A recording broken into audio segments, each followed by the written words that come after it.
Okay, good morning and welcome to Iyun Benzion, Daf Samachet 69 in Yevamos.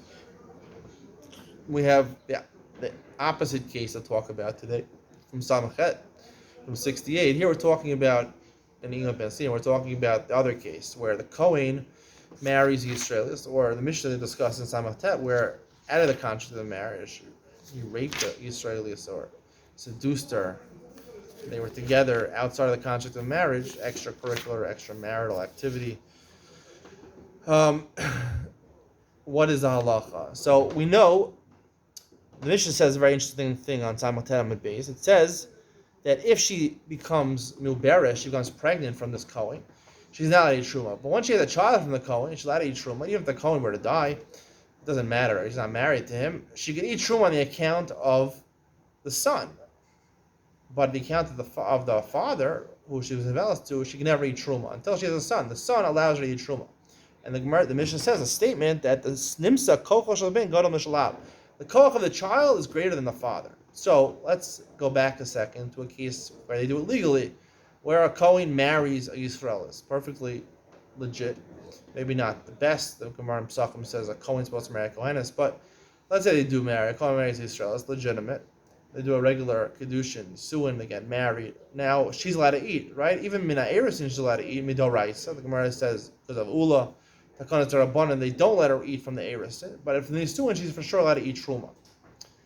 And of course, if she has a child, then she can eat truma. Even if the husband were to die or divorce her, she could still eat truma on account of her son. So there's two ways she gets to eat truma. She gets to eat truma on account of her husband, and she gets to eat truma on account of her child. Now, our mission says the child has a greater capacity to be ma'achal or truma than the husband.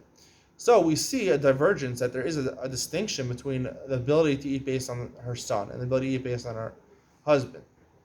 So you can go back and clear the following investigation, the chakira. When he marries her, it says kohen ki yikin kinyan kaspahu, right? Once he acquires her as a wife, she's part of the family. So is it because now, we discussed yesterday about the daughter of a Kohen, whether she Kedusha's Kahuna or she's just family of Kahuna. Here we'd say one dargo left. Is she considered to be the family of the Kohen? She marries a Kohen. Her last name is Kohen, if the husband's name was Kohen.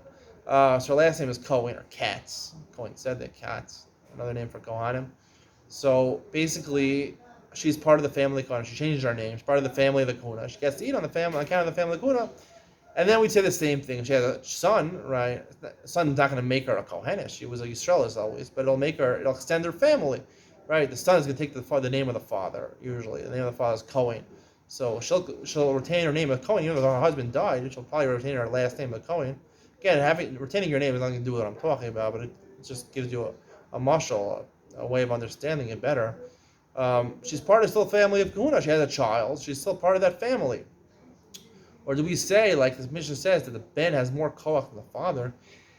Is that the father, the kinyan kaspo, the reason she gets to eat from the husband is not because without a child, if they didn't have a child, they wouldn't be called a mishpacha. Maybe you don't call them mishpacha when you have children. It's really true. If a man and a woman get married and never have any children, is that a mishpacha? It's a marriage. It's not a mishpacha. Children make it into a mishpacha. So technically, when he marries her, he is not allowing her to eat truma through being part of the mishpacha of the Kohen, even though he did a marriage to her. Why could she? Because she's called kinyan kaspo, because of acquisition. So when she's erisin, so she can eat truma, but he's not chayav to feed her. It could be that the reason she gets to eat truma from the Kohen is a kula that the Torah enacted for the Kohen. He has to feed her. The Kohen has to feed his wife. So a lot of his parnasa, a lot of his stuff, money he makes, and a lot of the food he has, he's going to get donations of truma. So to say that his wife can't eat truma, right, would be lessening the gift, reducing the value of the gift that he's getting of truma. So it could be just a heter, just like Erishin, she's muteris to eat truma. It doesn't mean she's going to get from her husband. She's muteris to eat truma. So it's just a heter. All it is a heter to eat truma because we don't want to lessen the value of the truma the husband gives. He is chayav in mezunoseh. He's chayav to feed his wife, and a lot of his money, a lot of his sustenance, a lot of the food he has in the house, a lot of his estate is truma, because you collect it as a truma. It's one of the matnas kahuna.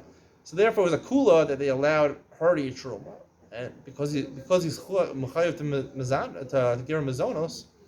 It's the same thing basically as arusa. It's just she gets a head, he gets a head there, she gets a head there to eat truma, because she's getting mazonos from him. Now an arusa doesn't get mazonos from him, but an asua would be a little different because you get mazonos. Therefore, it's a kula from that. Or you can even say one level lower is that really it's two separate halachas. He has to feed her. It's not a kula for the kuna. He just retains that status of eating truma, just like an arusa could eat truma. So kinyan kaspo, she's in suah, she could eat truma. They have to eat truma. Now she also gets mazonos when she gets married, also. But you can get back to that, and we'll get back to that at a different time. Is it really fundamentally different between arusa and a suah, and then in a suah it's just a heter for each truma, or it's actually an aveya comes from the fact that he is a chayiv mazonos seha. Either way, it's one level lower than called mishpachas kahuna. But when you have a child, even if the husband were to die, you're now considered a mishpacha. You don't lose that if the husband dies. You have a son, so you have mishpacha. So part of mishpachas kahuna, and that's why the Mishnah says over here on Simon Tanman Beis that if she has a child out of wedlock, not in marriage, so therefore the child allows her to eat because the child makes her mishpachas kahuna. The child is one level higher, it makes mishpachas kahuna. So therefore, the nimsa yafa kol ha'av kol ben kol ha'av. Not only when there's a rape or out of marriage, but even when there is marriage, right? All her heter to eat from truma while she's married to the Kohen is only a heter to eat truma, not that she's part of mishpachas kuna, not that because she's part of mishpachas kuna. It's not considered mishpachas kuna. Only when she has the child, then she gets to eat on a higher level because she's part of mishpachas kuna, and she would retain that even if the husband were to die. She could be still called mishpachas kuna. We'll have to see practical differences, but it's a higher level. It's like being part. It's like a woman who's a kohenes, a daughter of a kohen who marries Yisrael, right? She's shaval basically. When her husband dies, she doesn't have children. Go back to her father's house. She goes back to mishpachas kuna, family of kuna, a higher level than just the heter to each room because you're married to a kohen. Hopefully you enjoyed today's shir. We'll see you in Mishnah Yomi.